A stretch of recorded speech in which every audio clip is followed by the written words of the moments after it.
Okay, 12, new part here of integration. We want to look at what happens when we rotate a curve about an axis and we investigate the volume of that solid then. Okay, so we call this a solid of revolution. If I am rotating or revolving a curve about the x-axis, then to find the volume, it's pi times the integral between the bounds of the square of the function with respect to x. We square it, okay, we take our function, we square it, we integrate it, we find the definite integral between the bounds, and we multiply that by pi. We don't have to worry about negatives now because when I square it, it makes anything positive. Okay, square the function, evaluate the bounds, multiply it by pi. Okay, that's going to work out our volume. Now, we will look in a second case of what happens when we revolve it around the y-axis. Right, we make x the subject, or better still, we make x squared the subject. Right, we make x squared the subject of the function. We integrate it with respect to y this time, evaluate it between those bounds, and multiply it by pi. Okay. Now, here we go. Here's an example. We'll see how this works. I have a line here. This is a straight line, 2 plus x, or x plus 2. Right, a straight line, and...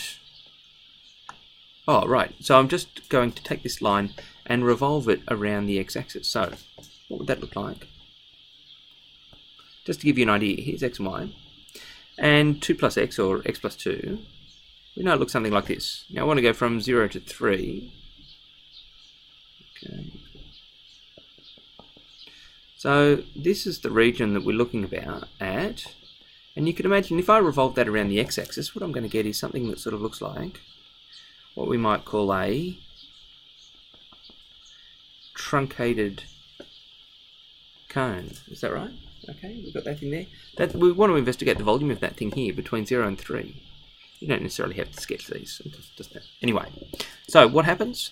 We know that y equals, I'm going to say x plus 2, makes more sense to me. X plus 2, therefore y squared equals, square this, it's not x squared plus 4. I know you're much too smart for that. X squared plus 4x plus 4. Okay, therefore my volume equals the integral from 0 to 3 of x squared plus 4x plus 4 dx equals, pi times that, pi times the integral of the square of the function equals pi times third x cubed plus 2x squared plus 4x evaluated between 0 and 3 equals 27. I reckon that's a 9 plus, actually I wrote it down, 9 plus 18 plus 12 equals 39 pi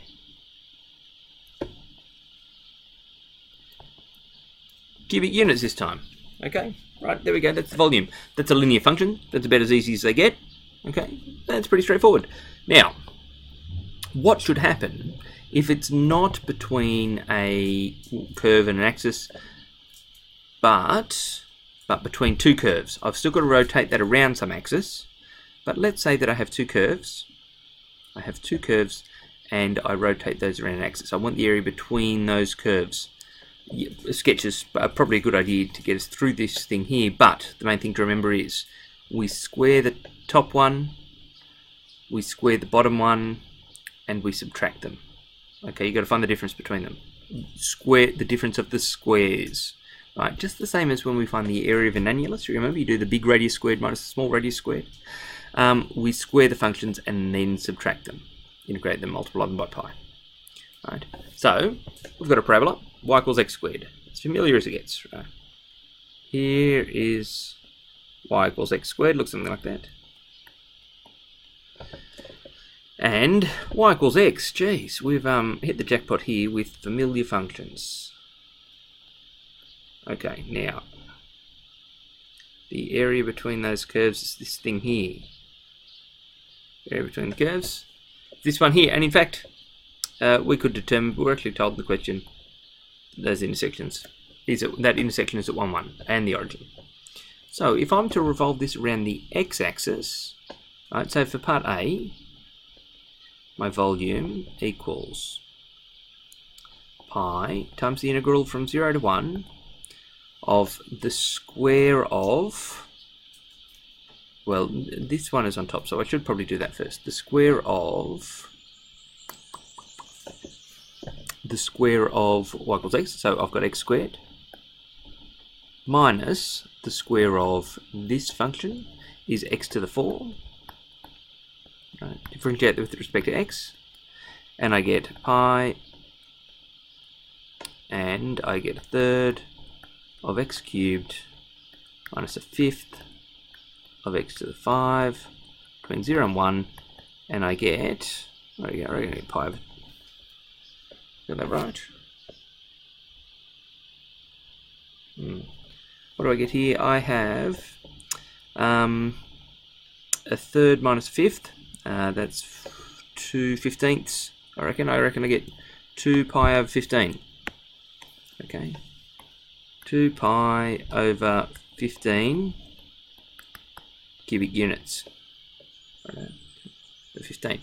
Now, what should happen then? What's going to happen when I rotate the same thing around the y-axis?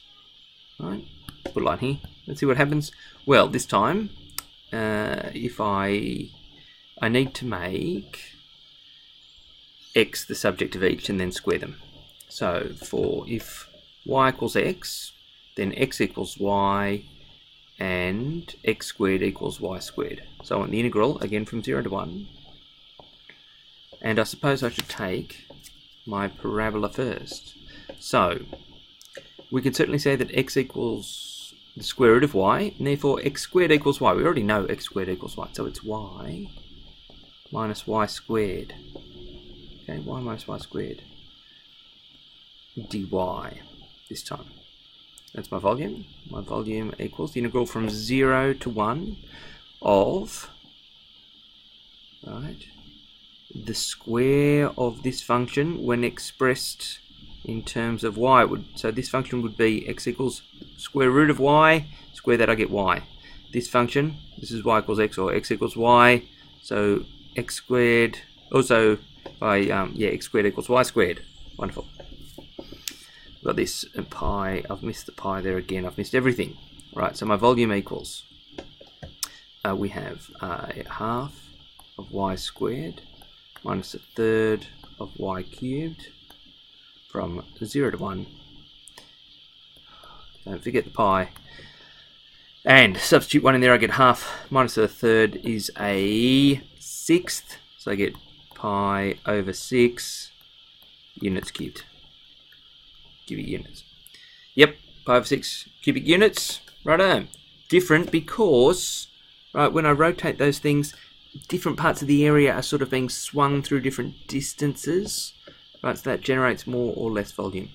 Okay, not the same answer when I rotate the same area, but I'm rotating it around a different axis. I'm rotating it through a sort of greater or lesser distance. We get a different volume. Okay, check it out. Ask me questions. See you soon.